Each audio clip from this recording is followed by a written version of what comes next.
menyebutkan dengan tegas dan jelas, ingatlah hari ketika kami menghantam mereka dengan hantaman yang keras. Sesungguhnya kami pemberi balasan. Hantaman atau lemparan yang keras atau al-Basyah al-Kubra adalah meteor yang besar yang dikirim Allah untuk penghakiman bagi orang-orang yang menyombongkan diri, yang tidak mau menerima kebenaran Islam, yaitu orang-orang yang selalu membanggakan dirinya, membanggakan kekuatan persenjataan, sehingga senjata tersebut telah menjadi Tuhan di dalam hatinya atau berhala alias patung. Akibat hantaman meteor ini, maka terbentuklah asap atau dukot yang menutupi atmosfer. Hubungan asap dengan meteor itu diperkuat dalam hadis Ibnu Abbas radhiyallahu an terhadap masalah ini. Ibnu Jarir at-Tabari dan Ibnu Hatim meriwayatkan dari Abdullah bin Abi Mulaikah bahwa ia berkata, saya pernah datang kepada Ibnu Abbas pada suatu hari, lalu ia berkata, semalam aku tidak tidur hingga pagi. Saya bertanya, mengapa? Dia menjawab, orang-orang mengatakan bahwa telah terbit bintang berekor, maka aku khawatir bahwa dukun itu telah diambang pintu. Karena itu aku tidak dapat tidur hingga pagi. Al-Basyah al-Kubra atau hantaman yang keras menurut beberapa tafsir adalah kekalahan kafir Quraisy yang pada perang Badar. Dalam hal ini dapat saja peristiwa hantaman yang keras akan terjadi lagi, yaitu apabila terpenuhi segala variabel atau kondisi yang mendukung. Artinya bila orang-orang kafir telah sombong dengan kekuatannya dengan hendak menyerang kaum muslimin, sementara kaum muslimin tetap waspada, tidak terpecah belah dan bertawakal berharap hanya kepada Allah, maka fenomena hantaman yang keras tersebut akan terjadi lagi menimpa orang-orang kafir. Al-Quran bukanlah kitab sejarah yang hanya menerangkan hal-hal yang pernah terjadi, tapi lebih dari itu ia juga membuat peristiwa akhir zaman. Peristiwa yang pernah terjadi pun akan terjadi lagi apabila variabel atau kondisi mendukungnya. Oleh karena itu kita semestinya terus berkaca kepada Al-Quran dan As-Sunnah, sehingga apa-apa yang akan menimpa kita bisa kita prediksi dan antisipasi sebaik mungkin. Masalahnya umat Islam tidak berkaca lagi kepada Al-Quran, jadi hantaman yang keras ini akan terjadi juga di Armageddon. Wallahu a'lam.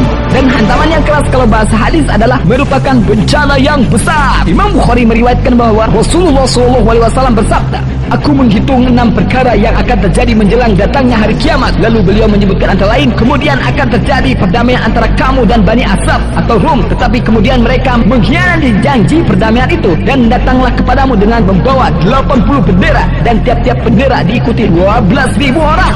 Hadis ini diterangkan dengan hadis lainnya. Imam Muslim meriwayatkan dari Abu Hurairah bahwa Rasulullah SAW bersabda, tidak akan datang hari kiamat sehingga pasukan Rum turun di Amak atau desa Dabi. Kemudian datanglah kepada mereka pasukan tentara dari Madinah yang merupakan penduduk bumi terbaik pada waktu itu. Ketika mereka telah mengatur barisan, berkatalah pasukan Rum, biarkan kami memerangi orang-orang yang mencela kami. Lalu kaum muslimin menjawab, tidak, kami tidak akan membiarkan teman-teman kami. Maka terjadilah peperangan di antara mereka, yang sepertiga binasa, yang sepertiga lagi lari dari peperangan, dan Allah tidak akan menerima taubat mereka selamanya. Yang sepertiga lagi mati terbunuh sebagai syahid yang paling utama di sisi Allah, dan yang sepertiga lagi diberi kemenangan dengan tidak terkena bencana sedikit pun. Kemudian mereka menaklukkan Konstantinia ketika mereka membagi-bagikan rampasan perang dan telah menggantungkan pedang-pedang mereka pada pohon zaitun. Tiba-tiba setan berteriak kepada mereka, sesungguhnya Dajjal telah menggantikan kalian pada keluarga kalian. Lalu mereka keluar, padahal itu adalah batil. Maka ketika mereka telah tiba di Syam, keluarlah Dajjal, dan ketika mereka sedang bersiap-siap untuk berperang dengan mengatur barisan,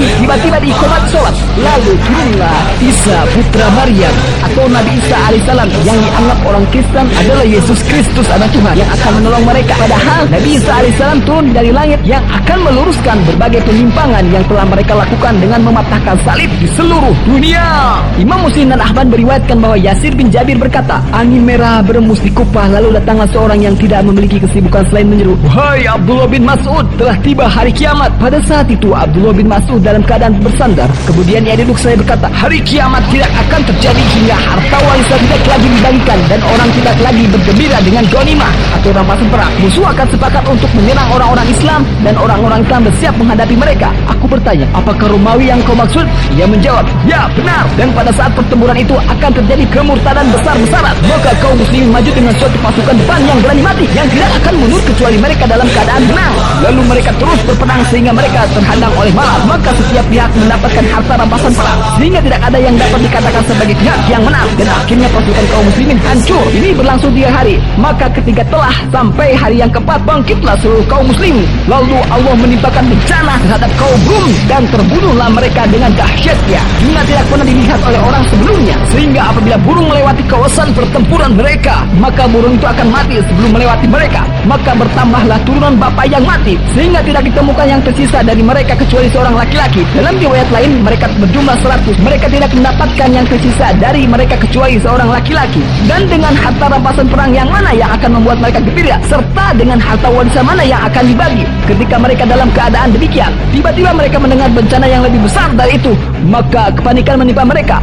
Lalu datanglah kepada mereka seorang yang minta tolong karena Dajjal telah menggantikan mereka pada anak cucu mereka. Lalu mereka membuang segala apa yang ada di tangan mereka dan datang untuk menghadapinya. Kemudian mereka mengirim 10 orang pasukan berkuda untuk mengintainya. Kaum muslimin saat itu dipimpin oleh Imam Mahdi sebagai khalifah akhir zaman. Setelah Allah Subhanahu wa taala menghantamkan meteor-meteor ke bumi, maka terbentuklah asap yang menyelimuti permukaan bumi. Asap ini ditimbulkan dari gesekan dan ledakan meteor ketika menabrak bumi. Disinilah dimulai ujian terbesar bagi umat manusia. Akibat dari asap tersebut menyebabkan kebanyakan manusia mendapat penyakit, di mana kaum yang benar-benar beriman dan bertakwa akan mengalami seperti flu, sementara orang-orang kafir dan munafik akan mengalami penderitaan di dunia akibat dari dosa-dosa yang diperbuat. Di saat itu terjadilah berbagai macam kelaparan, dan bagi kaum muslimin makannya adalah zikir. Ketika kelaparan terjadi di muka bumi ini, turunlah Dajjal yang akan menggoda manusia agar mengakui sebagai Tuhan, dan Dajjal ini akan memberikan kesenangan bagi yang menyembahnya sebagai Tuhan, sementara bagi yang membangkangnya akan dibunuh atau mengalami kesengsaraan yang sangat mengerikan. Setelah Dajjal menghancurkan keyakinan umat manusia sehingga banyak sekali umat manusia yang menjadi pengikutnya, yang kebanyakan adalah orang-orang Yahudi dan orang-orang kafir,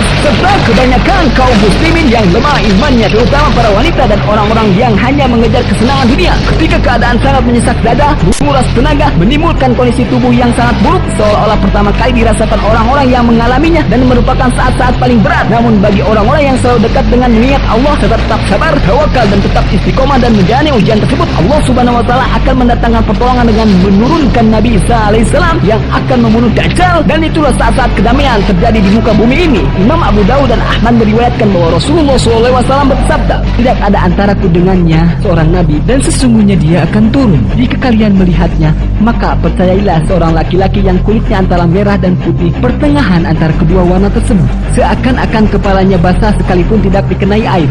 Maka dia memerangi manusia demi Islam. Dia menghancurkan salib, membunuh babi, membebaskan pajak, dan Allah menghancurkan pada zamannya itu semua agama kecuali Islam. Allah pada zaman itu membinasakan Dajjal si pendusta, sehingga penduduk muka bumi ini merasa aman. Sampai unta hitam bersusuan dengan unta, singa dan sapi, serigala dan kambing. Anak kecil bermain dengan ular tapi tidak membahayakan. Dia tinggal di muka bumi selama 40 tahun, kemudian dia wafat.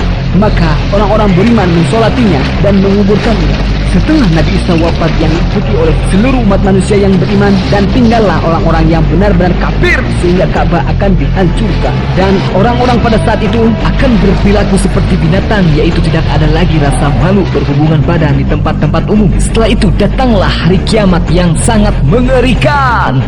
Wahai kaum muslimin, sadarlah dan bersiaplah untuk menghadapi peristiwa-peristiwa yang merupakan ujian dan cobaan bagi orang-orang yang beriman, dan ajab menjelang hari kiamat bagi orang-orang munafik dan orang-orang kafir. Jika kaum muslimin ingin mendapatkan pertolongan dan lindungan dari Allah, bertaubatlah dan tinggalkan segala dosa serta kerjakanlah segala perintahnya, agar kita diberi kekuatan untuk menghadapi peristiwa-peristiwa akhir zaman ini.